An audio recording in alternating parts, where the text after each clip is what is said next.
Pemerintah Indonesia akhirnya batal untuk membeli tank Leopard buatan Belanda. Pembatalan ini setelah adanya penolakan dari Parlemen Belanda dan tidak adanya kepastian dari pemerintah Belanda. Namun penolakan ini tidak berarti membatalkan rencana pemerintah untuk memperbarui alutsista negara. Pemerintah kini tengah menjajaki membeli peralatan tempur dari negara Jerman, termasuk tank Leopard jenis 2A6. Menurut anggota Komisi 1 DPR Tantowi Yahya, pembelian tank Leopard dinilai mendesak untuk melengkapi alutsista negara. Masalah tank Leopard itu sudah ada kesepakatan Komisi 1 dengan pemerintah, dalam hal ini Menhan, ya, bahwa kita membutuhkan main battle tank, ya, untuk penguatan sistem alutsista dan juga peremajaan sistem alutsista kita. Tadinya kita ingin membeli itu dari pemerintah Belanda, tapi pemerintah Belanda dalam hal ini parlemen mengkaitkannya dengan isu-isu tertentu, ya, sehingga akhirnya batal lah pembelian dari Belanda itu. Sementara, menurut Wakil Ketua Komisi 1 DPR TB Hasanuddin, keputusan tersebut belum final, sebab hingga kini belum ada pembicaraan antara Komisi 1 DPR dengan Kementerian Pertahanan. Komisi 1 juga berencana untuk memanggil Kementerian Pertahanan terkait peralihan pembelian tank Leopard ini. Alokasi anggaran yang digunakan pemerintah untuk membeli tank Leopard seharga 280 juta US dollar dengan skema peminjaman dari luar negeri yang diproses sesuai blueprint Bappenas dan Kementerian Keuangan. Nantinya tank pesanan Indonesia tersebut datang secara bertahap mulai Oktober tahun ini sebanyak 15 buah dan ditargetkan selesai pada Oktober 2014 sebanyak 100 tank Leopard 2A6 telah berada di Indonesia. Tim Liputan, Metro TV.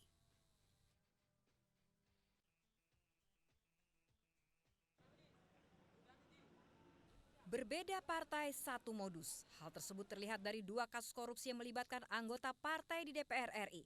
Kasus korupsi Wisma Atlet melibatkan sejumlah anggota Partai Demokrat. Dan kasus dugaan korupsi menggandakan Al-Quran melibatkan oknum anggota Partai Golkar. Modus operandi yang digunakan terpidana Muhammad Nazarudin, mantan Bendahara Umum Partai Demokrat dalam korupsi Wisma Atlet, dan modus yang digunakan Zulkarnain Jabar, anggota Komisi 8 DPR RI, sama-sama memakai oknum di kementerian, seperti di Kemenpora dan Kementerian Agama. Modus mengikut sertakan anggota keluarga Nazarudin, mengikut sertakan neneng istrinya, sementara Zulkarnain mengikut sertakan anaknya Dedi Prasetya dan memasukkan beberapa perusahaan ke dalam tender. Muhammad Nazarudin, narapidana 4 tahun 10 bulan dalam kasus Wisma Atlet, terbukti mengawal pembahasan proyek dan anggaran Wisma Atlet di Badan Anggaran DPR dengan dibantu anggota Partai Demokrat dari Komisi Olahraga. Untuk pemenangan tender, kedua kasus dugaan korupsi ini juga menggunakan modus yang sama-sama mengikut sertakan beberapa perusahaan miliknya. Nazarudin menggunakan perusahaan diantaranya PT Anugrah Nusantara, PT Permayuraya Wisata, PT Berkah Alam Berlimpah, dan PT Anak Negeri. Modus ini juga digunakan anggota Partai Golkar Zulkarnain yang menghimpun beberapa perusahaan melalui anaknya, Dedi Prasetya, Direktur Utama PT Karya Sinergi Alam Indonesia. Zulkarnain Jabar dan putranya Dedi Prasetya diduga menerima suap dari dua proyek tersebut senilai 4 miliar rupiah. Tim Liputan, Metro TV. Politisi dekat dengan korupsi. Logika umum itu seakan tak terbantahkan ketika masyarakat dihadapkan dengan barisan tersangka tindak pidana korupsi. Sebagai anggota Badan Anggaran DPR, Waode Nurhayati, politisi Partai Amanat Nasional ini menjadi sasaran empuk KPK. Waode masih menjalani sidang dugaan suap dana penyesuaian infrastruktur daerah DPID. Partai paling senior, Golkar, tak lepas dari dugaan korupsi. Kader partai, Fadel Muhammad, mantan Gubernur Gorontalo, menjadi tersangka dugaan korupsi dana sisa APBD Provinsi Gorontalo senilai 5,4 miliar rupiah. Anggota Komisi Agama Zulkarnain Jabar menjadi tersangka dugaan suap proyek pengadaan Al-Quran dan laboratorium pendidikan di Kementerian Agama. Belum 3 tahun berkuasa, nama Partai Demokrat tercoreng dengan ulah Bendahara Umum Partai Muhammad Nazarudin. Nazar terbukti menerima imbalan berupa 5 lembar cek senilai 4,6 miliar rupiah dari pemenang proyek Wisma Atlet SEA Games PT Duta Graha Indah.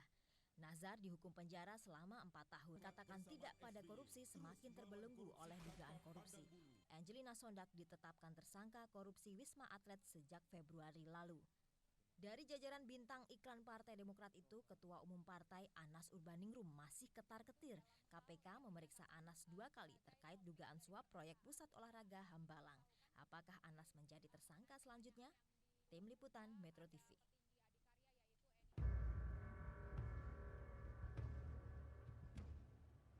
Tidak tanggung-tanggung, Komisi Pemberantasan Korupsi menetapkan Zulkarnain Jabar, anggota DPR dari Partai Golkar, sebagai tersangka dalam 3 kasus korupsi sekaligus, yakni pengadaan Al-Quran tahun 2011 dan tahun 2012 serta pengadaan alat laboratorium Madrasah Sanawiyah tahun 2011. Anggota Dewan dari Komisi 8 ini diduga melakukan KKN, markup harga, dan penerimaan suap atau gratifikasi. Politisi senior Partai Golkar ini langsung meminta maaf dan siap mempertanggungjawabkan proyek pengadaan Al-Quran. Terimalah maaf dari saya, terima maaf dari saya, karena saya pun juga kaget dengan peristiwa ini, dan karena itu sebagai manusia biasa, saya tidak lepas dari kelemahan, tidak lepas dari kekurangan, saya mohon maaf. Kementerian Agama menetapkan PT Adikarya Abadi Indonesia sebagai pemenang pengadaan kitab suci Al-Quran dengan harga penawaran 20,6 miliar rupiah. Perusahaan ini merupakan milik Dendi Prasetya, yang tak lain putra sulung dari Zulkarnain Jabar. Dendi Prasetya melalui PT Batu Karya Mas juga diketahui sebagai pemenang lelang pengadaan peralatan laboratorium Madrasah Sanawiyah. Perusahaan ini melakukan penawaran terendah, yakni 31,2 miliar rupiah, mengalahkan PT Paramos Rezeki Indah dan PT Gagasan Adinusa. Anggaran kedua proyek ini merupakan hasil dari APBN Perubahan. Celakanya baik Komisi 8 maupun Banggar DPR RI saling lepas tangan soal siapa yang paling bertanggung jawab dalam menetapkan anggaran proyek pengadaan Al-Quran dan alat laboratorium Kementerian Agama. Kementerian Agama meyakini lelang pengadaan Al-Quran dan alat laboratorium dilakukan sesuai prosedur dan tidak ada penunjukan langsung ataupun titipan perusahaan baik dari anggota Dewan maupun pejabat Kemenak. Jalur lelang pengadaan Al-Quran ditempuh karena kebutuhan Al-Quran tiap tahun mencapai 2 juta eksemplar. Sementara kemampuan percetakan Kementerian Agama hanya sanggup mencetak 60 hingga 70 ribu eksemplar. Kementerian Agama memiliki percetakan di Bogor. Indonesian Corruption Watch menilai Menteri Agama dan Dirjen Kemenak mengetahui proses lelang yang dimenangkan oleh perusahaan milik Dendi Prasetya.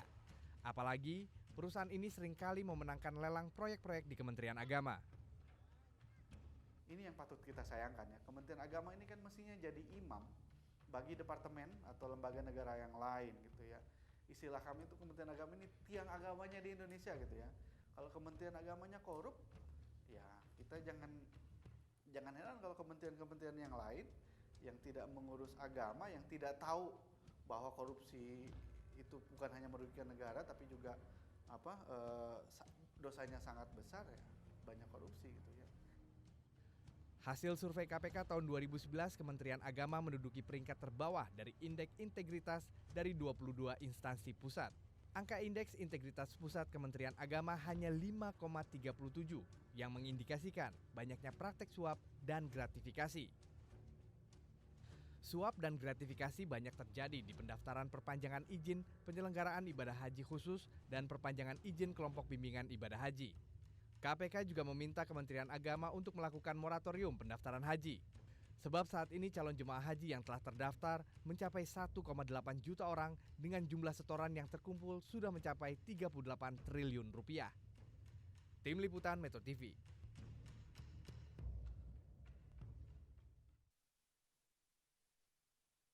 Mengambil tema roadshow dan donasi pesantren, salah satu program Ramadan di Metro TV, Java Overland, kali ini mengunjungi 30 pesantren di Jawa dan Madura.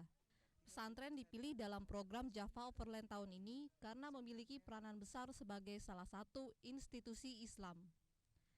Tim Liputan Java Overland dilepas secara resmi oleh Direktur Pemberitaan Metro TV, Suryo Pratomo, bersama Ketua Umum Basnas, Kiai Didin Hafidudin, dan Ketua Umum PPISNU Ali Masyikur Musa.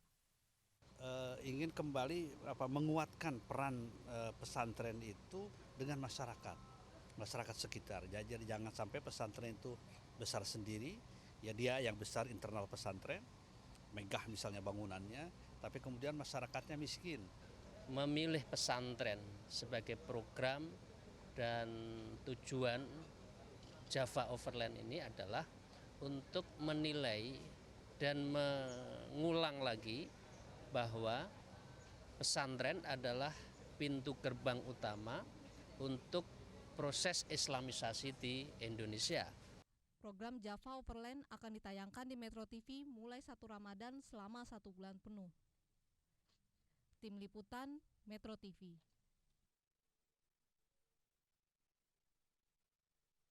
Tetapi tentunya penyelesaian atau upaya-upaya yang bersifat preemptif itu juga harus dilakukan secara komprehensif antar koordinasi dengan instansi terkait dan tentunya dengan tokoh-tokoh adat, pemuka-pemuka adat yang harus kita lakukan proses pembinaan lanjutan. Jadi proses perselisihan itu selesai untuk saat sekarang, tetapi upaya-upaya pembinaan lanjutan tentunya harus berlangsung, berkelanjutan dan konsisten. Dan adanya upaya-upaya pembinaan, pencerahan kepada warga masyarakat, tidak hanya di Kuanki aja, mungkin di daerah-daerah lain yang kita tahu di Papua ini perselisihan antar kelompok seperti ini sudah seringkali terjadi.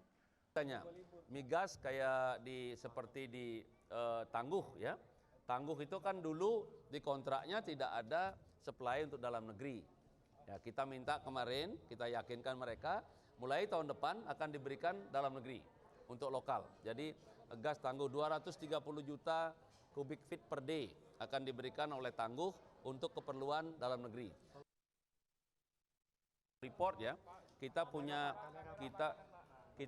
rencana, kita punya action, jadi sudah tidak hanya rencana, sudah bergerak sebetulnya.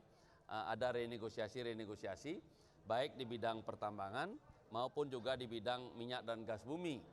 Jadi renegosiasi itu adalah pembicaraan kembali, menegosiasi kembali, dan sudah mulai dapat, jadi mulai mengerti mereka. Contoh misalnya di pertambangan sudah banyak yang, cuman kami belum diekspos semua karena kalau masih proses kita tidak ekspos ya.